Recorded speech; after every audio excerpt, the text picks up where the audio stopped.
side of the highway. I just crossed a toll bridge.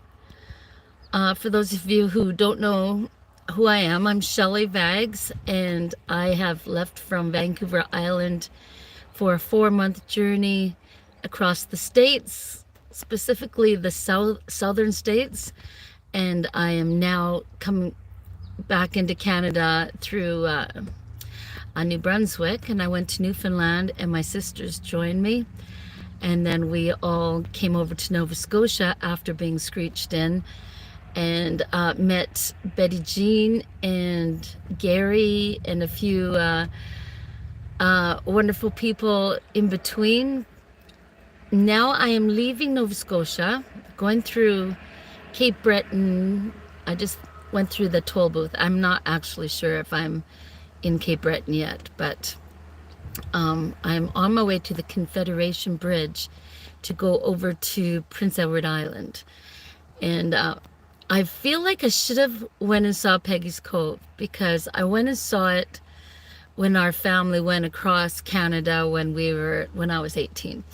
And it was one of the high points of that trip. In fact, I think it might have been the high point for most of us. There's 5 of us siblings.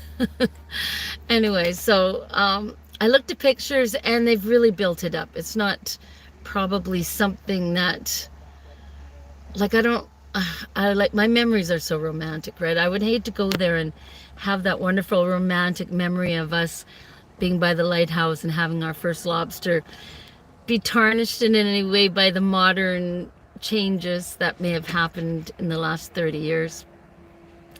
30 years? 40 years. Actually, 40 plus years. So yeah, it's bound to be different. And I know it's always, for safety reasons and stuff.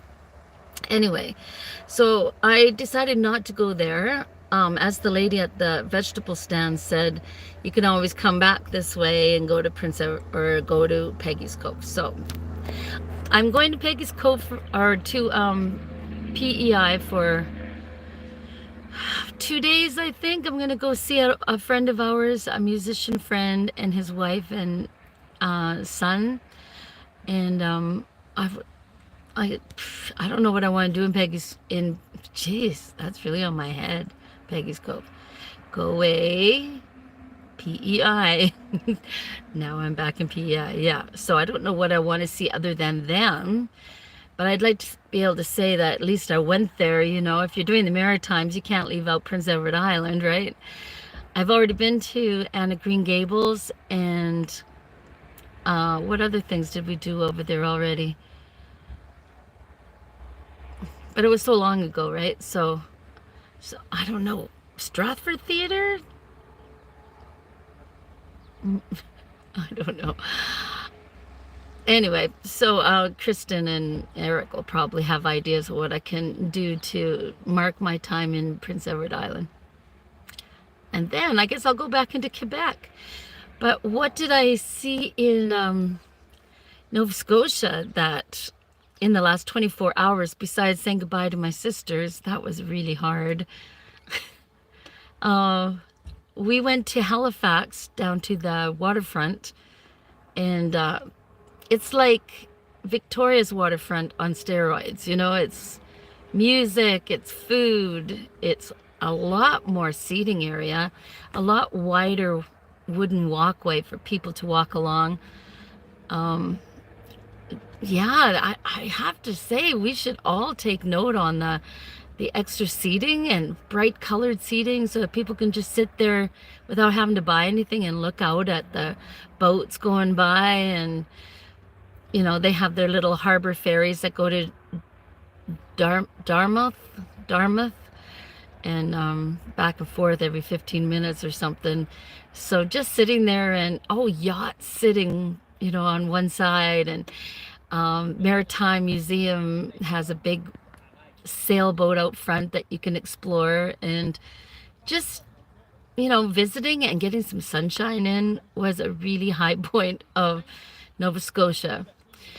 But the epitome for me was being at BJ's house, Betty Jean and Dwayne's house, and the kitchen party they threw for us in their community hall, and all the people from the senior sing-along from this, part of Canada that have been tuning in over the last 2 years, I actually got to put faces to the names.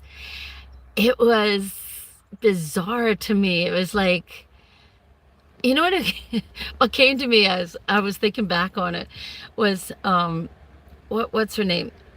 Not Alice in Wonderland.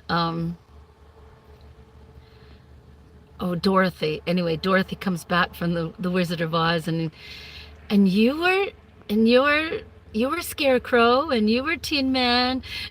you know, like, I know that doesn't make sense to you, but it does to me. It's like you think you know them, and then you come back and you do know them, but they look different to you. You pictured all these people on the senior sing along, kind of pictured them, and then you see them, and it's just like this click. Oh, that's you. Okay.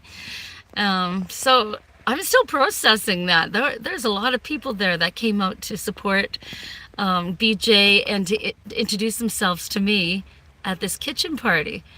So that was huge for me for the Nova Scotia trip. Yeah, I think that one I'm just going to savor for a bit and think about and put that together in my head.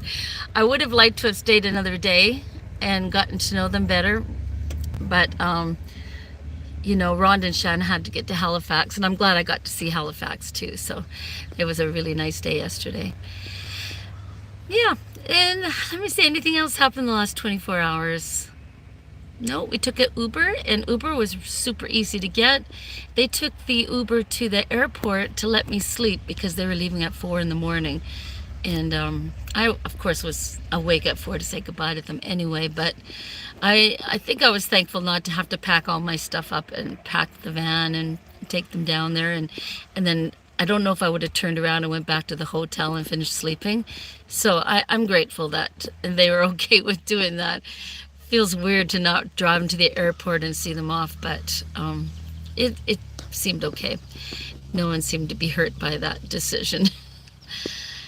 And that's it. I'm on my own again. On my own again. On the road again. And I kind of got this renewed sense of adventure building up inside of me, like, let's go. Let's see what else there is out there. Pretty excited now to go to PEI. And I will tune in with you guys in a couple days. I'll be on Facebook Live tomorrow, and I will post some of the videos over the last 24 hours that I took, and you guys can witness some of the stuff that happens in Nova Scotia that we witnessed anyway. Oh, Donairs. Shan't be doing a Nova Scotia Donair anytime soon. Okay, see you guys.